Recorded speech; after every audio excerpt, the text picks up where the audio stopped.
Start a small business. No need to work 40, 50 hours a week, slaving your life away. Obtain financial freedom, be your own boss, and create your own destiny. Moguls are the new superstars. The path to country club membership and a leased Mercedes-Benz is paved in gold as you take your business trips to Orlando or Vegas. Validation from your in-laws is just an LLC and Facebook business page away. At least, that's what they tell you anyways.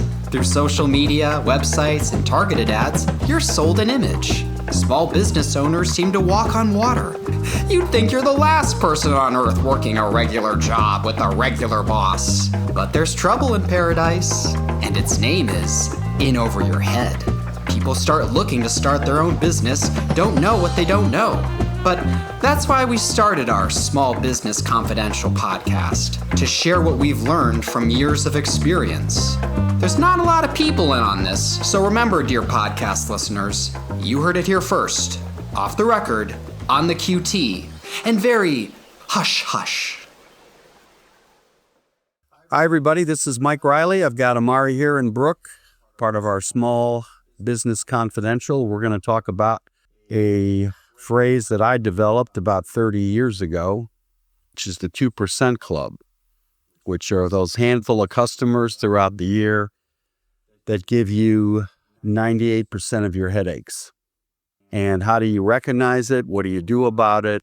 Etc. So before I go around the table, I want to just affirm that if you want to be your own boss, this is something you absolutely must be able to do. If you can't confront a bad situation, then you're not cut out to have your own business. Because part of having your own business is to be decisive. When you see things starting to go wrong, you've got an employee not showing up for work, you've got an employee who's maybe kind of phoning it in, you got a customer that's too demanding, you have to do something about it. You see it, you feel it, you have to act on it. Now, we're going to talk about customers. We're not going to talk about hiring and employees. And ironically, I just had a situation with a customer that I just got back from, so it's still fresh in my mind. And this is a customer that one of our top foremen had done work for in the past. And I went out a couple of weeks ago to meet her. She wasn't happy about the work we were doing. The front of the house, area around the garage casing was leaking a little, and she said, I paid you guys to find the leak and fix the leak. And of course, this job was 4 years ago. My senior foreman had gone out a year ago, and he had patched up. He'd thrown some caulk in an area or two. And I told this lady that I was going to get with Bob, find out what we did, what the contract was, whatever. But, I walked away from there and I just thought to myself, this lady is a little bit of a Karen who thinks she's an expert at everything and in reality is not very smart, in my opinion. So I met with my senior foreman, we reviewed it, and then we went out today to meet with her. And right away, I could tell my foreman just didn't get what she was saying. But basically what she was saying was, you guys didn't do the job right, and I want you to tell me how we fix this. And I had to stop her right away, and I had to tell her, no, we did the job right. We contracted for caulking and putting some Bondo up in this area, and then we did other painting work, and etc. That's what we contracted with 4 years ago, because we didn't feel you needed to get into replacing wood and put in new flashing because the leak was pretty minor. I said, you don't understand what the contract called for. And that's what contracting, or when you enter into an agreement with a customer about what their expectations are, thread count on a pillow, whatever. And if a job goes bad, if a product goes bad, if a meal goes bad, then you should know that as the professional and do right by your customer. But on the other hand, what do you do if you know you're right? And this is all we did 4 years ago. We were just caulking this. So let's not talk about how we screwed this up. I don't even want to go down there. And that's when things started getting edgy. And finally, it just sort of ended up a back and forth. And I basically told her, look, you don't know what you're talking about here. The contract states this. This is what we did. Now, if there's more work to be done, that's fine. But I don't want any implication out there that somehow you got a poor job. And you could say that if you're a restaurateur. I'm sorry, this meal was fine. Don't push me. And so you're going to be running into those situations maybe once or twice a year. I can't remember the last time I got mad at a customer, but it basically dropped a few F-bombs on her because she, was, she's got the quality of passive aggressiveness. To be successful, you've got to recognize when you're in the right, when you're in the wrong, and when there are some shades of gray. I'll throw this back to you, Brook, for some comments. Your own situations over the years. First, you have to be able to recognize, did I screw up? Does this customer have a valid complaint, or is this customer living in a fantasy world? I think that's step one. And I'm just like, as you were telling us that story, I was thinking back at a couple of jobs where customer complained and the customer was right. That job on Q Road? Job there, job out in Gates Mills with a bathroom, a tile job where we screwed up, but we recognized that their complaints were valid. And I remember I will always remember that one job. I remember the Browns were playing the Oakland Raiders at 4 p.m. I was at my wife's in-laws house, or my in-laws house, and I get this email Sunday at like 5:30. And I'm just like, oh, what the fuck? If customers emailing you Sunday at 5 p.m., good chance it's not going to be a great email. And this customer, she was super sweet. She was super nice. And she said, listen, this is kind of my final attempt. Like, if you can't fix this, then we're going to have to stop. And my husband's super pissed off. And I was scared and anxious. And to top it off, at the time, they lived 2 blocks around the corner from you. And I remember I called you, and the first people I started blaming was the crew. And I remember you stopped me and said, this isn't the crew's fault. This is your fault. You didn't check it. And I understood that. And I said, okay, yeah, you're right. And I emailed the customer back and I said, I'm going to be there Monday at 8 a.m. And she said, hey, if you could get here at 7:30, my husband leaves for work then, but, he wants to talk to you. And I was like, yeah, okay. And I remember, I said some prayers about it that day, that morning, talked to, a friend of mine about it. And he's like, hey, you screwed up. Just tell him that. That's all he wants to hear. And I got out of the car. He walked out. And I could tell, like, he was pissed. He doesn't want to deal with this Monday morning. Yeah. He's paying us. And let's be real, we're on the scale, we're slightly more expensive. So they're expecting a quality job. Which means it makes it doubly more pissed. I'm paying more, and yet I got to treat these guys like, the college painters. Yeah. And I got out of the car. I walked up. I said, I want to apologize for this really bad prep job. I'm going to fix it. I'm going to get it done before we paint. I'd like to do a walkthrough, make sure we're good. And he was just like, thank you. And that was it. No heated discussion. But I think on the flip side, if you've got a customer you're doing a good job, you're doing quality work, you're doing what the estimate says for, and they are still finding ways to, leave sticky notes of like, hey, you're going to fix this, you're going to fix this. The worst thing you can do is avoid it. You have to meet it head on. Exactly. And you got to recognize, again, are you in the wrong? Don't blame your crew, you know? Don't blame life. You screwed up, because when you say that, you become a better manager.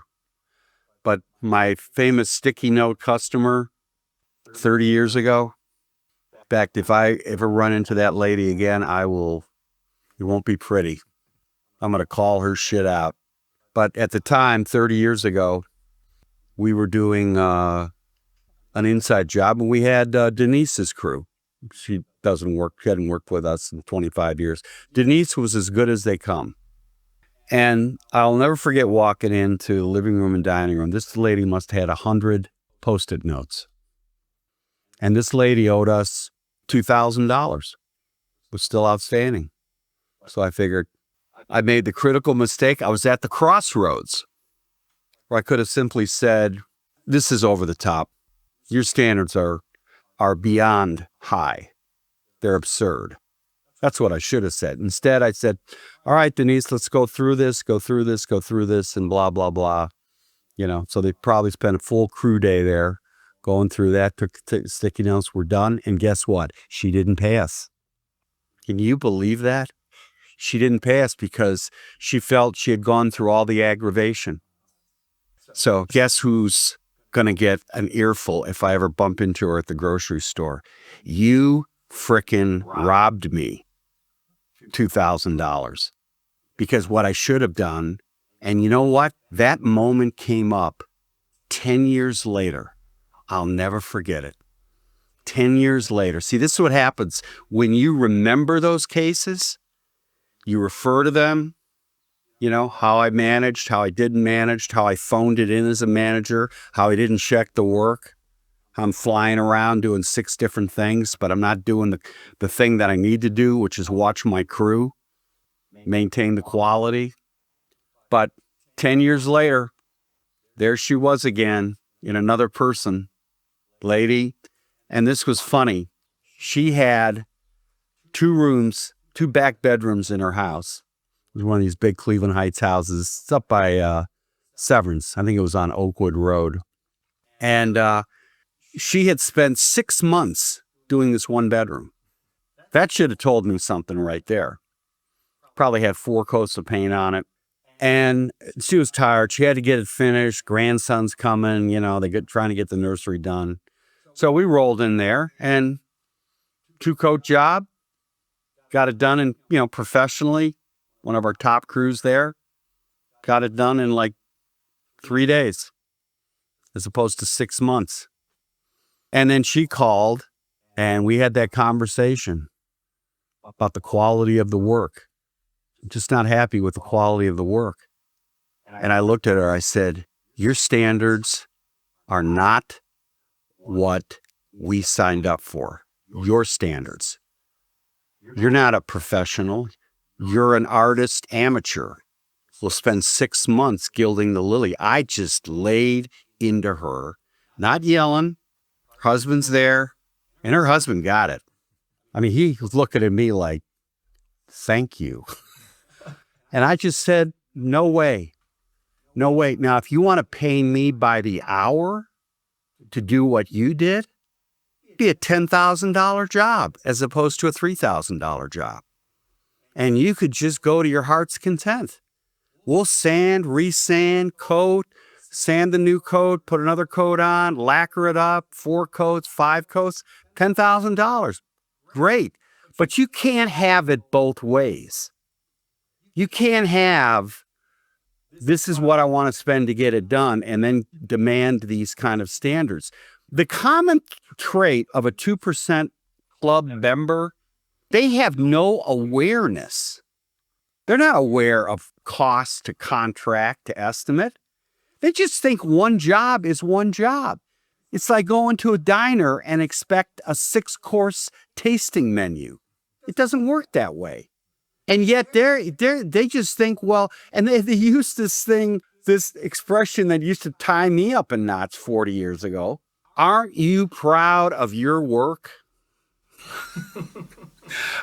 Put the guilt here. Aren't you proud of your work? And it took me a while to understand how to reply to that. Now I reply to that, you know what I'm really proud of? that I can meet payroll and have money in the bank afterwards. That's what I'm really proud of.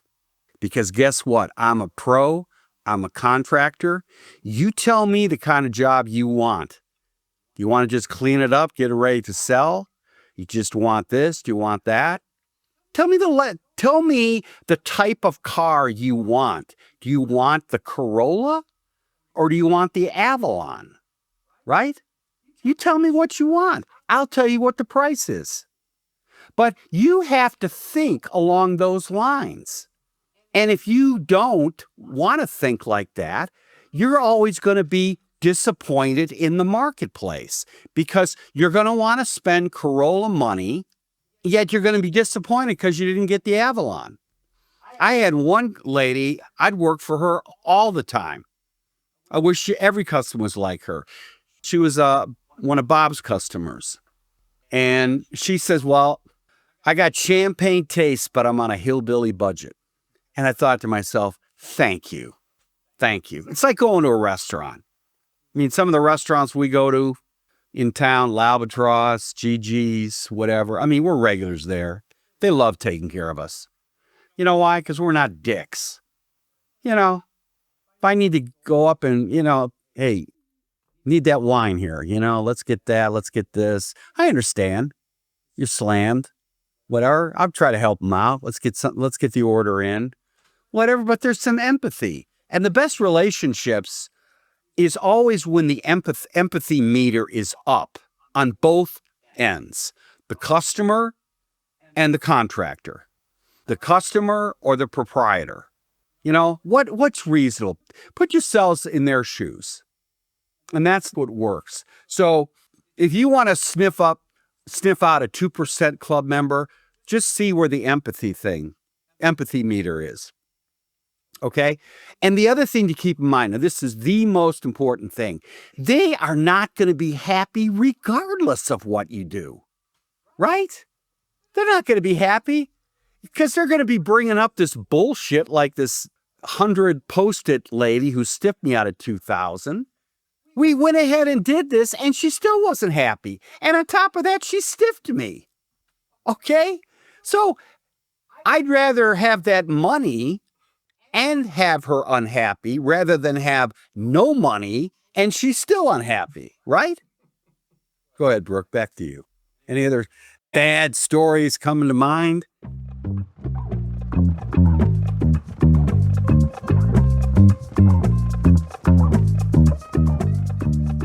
Hey, let's stop here. We got to pay some bills. 30 seconds, and we'll be back. If you enjoy listening to our Small Business Confidential podcast, we're sure you'll enjoy our first podcast, The Cleveland Real Estate Investor. We give outside investors an inside look into the real estate market in Cleveland.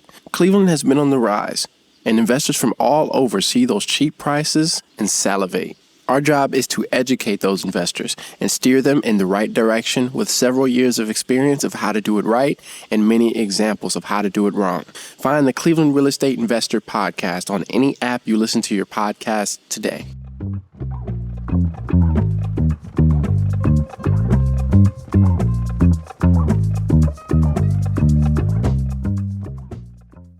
Well, I remember I did an estimate like 2 years ago. And it was out in like Independence. And it was one of these estimates where they were super specific on a time. Whoops. It's like, okay. You have to be here at 2:42 p.m. Like, we'll see him at 2:45. And I was like, hey, I'll be there between 2:30 and 3. Like, that's a pretty standard, right. Like, hey, you know what? We're in Cleveland Heights, like Independence. It's not around the corner. So off the bat, it was like, okay, I'll be there at 2:45. That was a mistake. Yeah. That was a mistake. And I get there and it's patching foundation cracks in a dining room wall above a window. So we're talking a foot, this little crack. And I'm walking in there and I'm looking around. And I'm like, I drove this all the way out. And they're like, we want a quality job. We want this paint. We want to inspect the plat. I mean, they were just like, and I was just like thinking of how do I intentionally not get this job. Because I just knew, like, this is a waste of time. It's a waste of money. They're going to be a problem. Oh, I'm raising my hand. Can I answer that question? How am I going to lose that job? Go ahead, Brooke, finish. And they said, we need this done by this date. What's your availability? And I was like, got my answer. It's like, we're booked up for 3 months. So, I can't. And they were like, what? 3 months? Oh, okay, well, we'll find somebody else. And I was like, thank God. And I got in my car. I drove away, emailed Melanie, and I was like, oh, Melanie set this up. Okay, yeah. and this was Not to blame her, but this is her early. This was her early kind of, and I was just like, hey, next time I'm driving more than 30 minutes, like, let's tweak kind of our process. Hey, how about sending a photo? But I just could tell that this customer would just be a problem.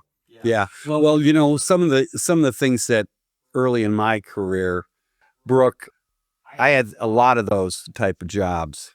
And I started studying the source of the call. Was it a phone book? The guys in the phone book. They bumped into one of our guys at the paint store or whatever. And right away, those are the ones that you really want to query them. Now, here's the important thing about querying your customer. You make them go through some hoops to see if they're a serious customer. Hey, look, if they're calling around, I want to get 5 different estimates. Like, what's the point?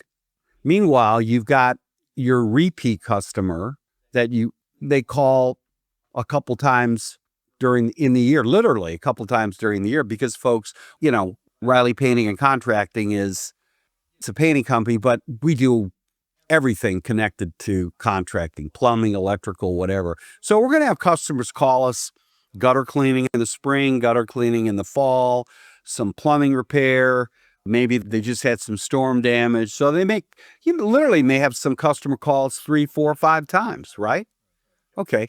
Now you get a new customer come in. Now you got to put the filters up without it being overwhelming. Like, I need to get how you heard about us, your address, your email. Can you describe what you need to get estimates? Some people literally will not give you those answers. Bingo, that's a no. Gong show. Open up the trap door, right? Well, I'm sorry, we can't help you if we don't get this information. I've actually had some situations in the last, 10 years, as we've reached a certain level of success where really I don't need to be chasing every rabbit that comes out of a hole. So I'll reach like your customer in Independence. Let's say I'm out there now. I'm there now, right? They say, well, we want this particular paint. And I'll say, wait a minute, we got to stop here, because people hire us because we're the pros. We know what paint to use.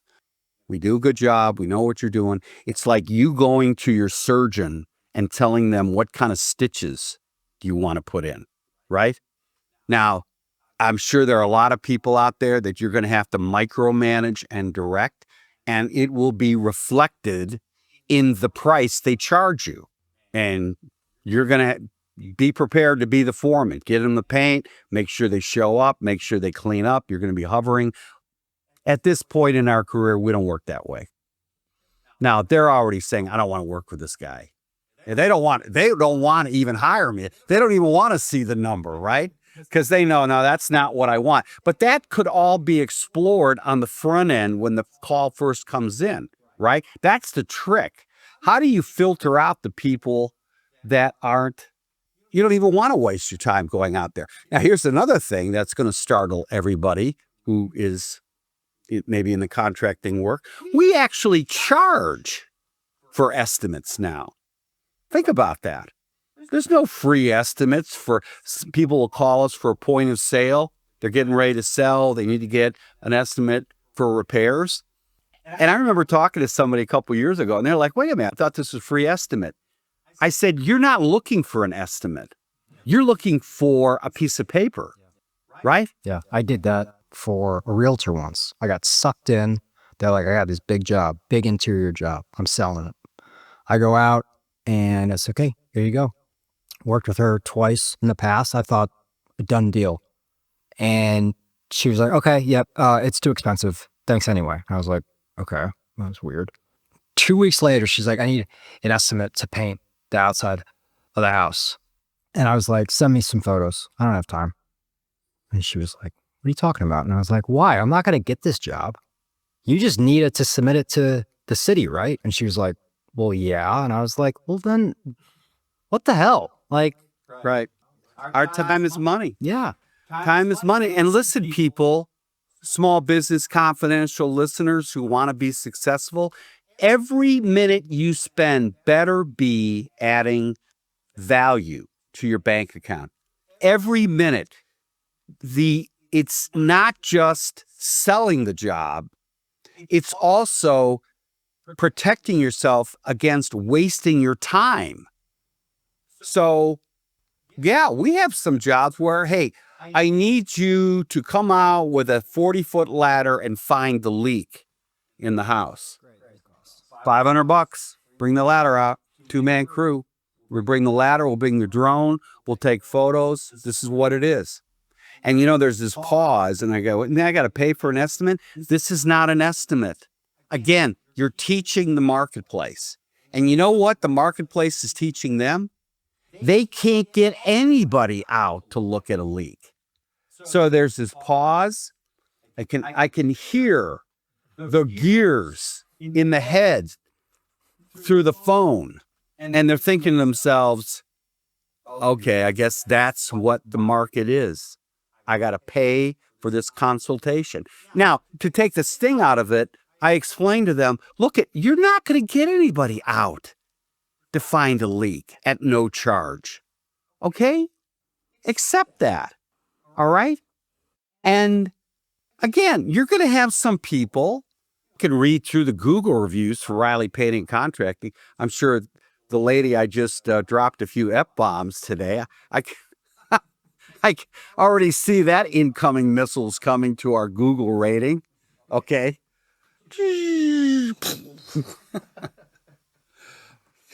As I'm walking away, she's saying to me, I can see why you have the reputation you do in this neighborhood. I'm like, whoa. She in my neighborhood?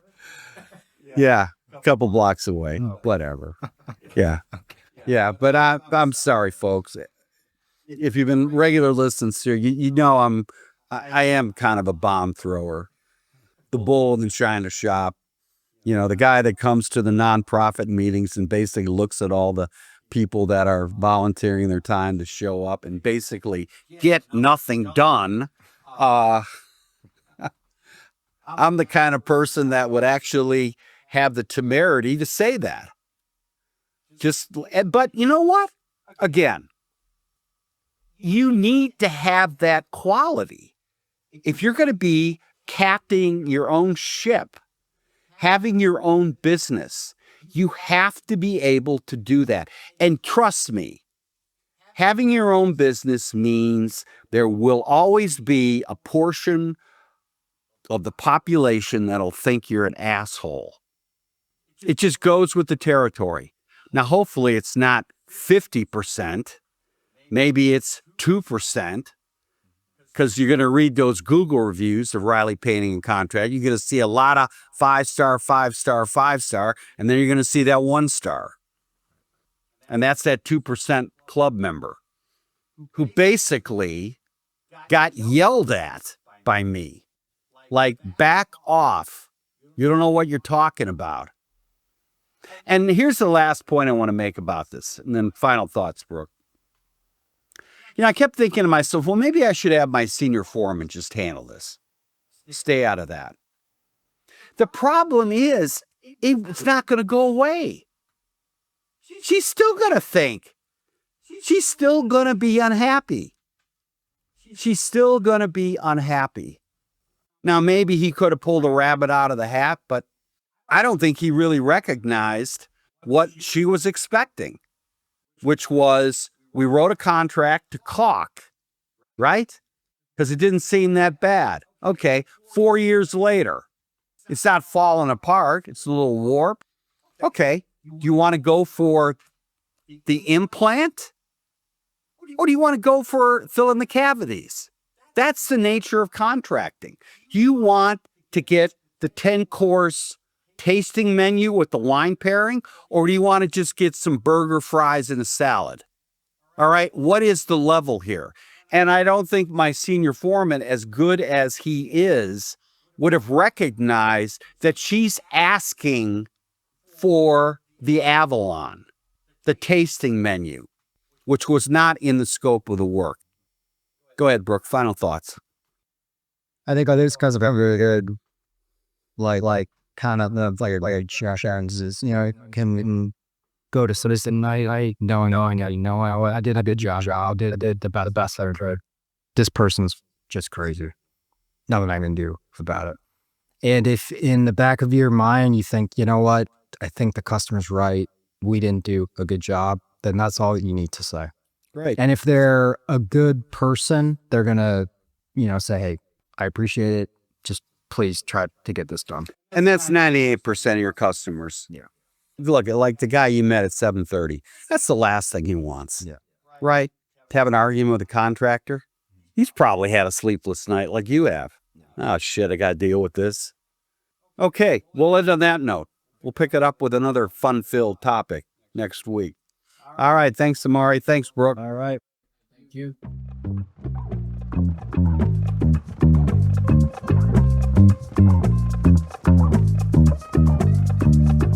Thank you for listening to the Small Business Confidential. To support, please follow us on Instagram, Facebook, YouTube, and Twitter. Also add our podcast to your favorite streaming services. Everything is appreciated, and we'll be back soon with another episode and upload schedule. The person voicing the intro's name is Travis Riley. Thank you, Travis. And the music was done by our engineer, me, Amari.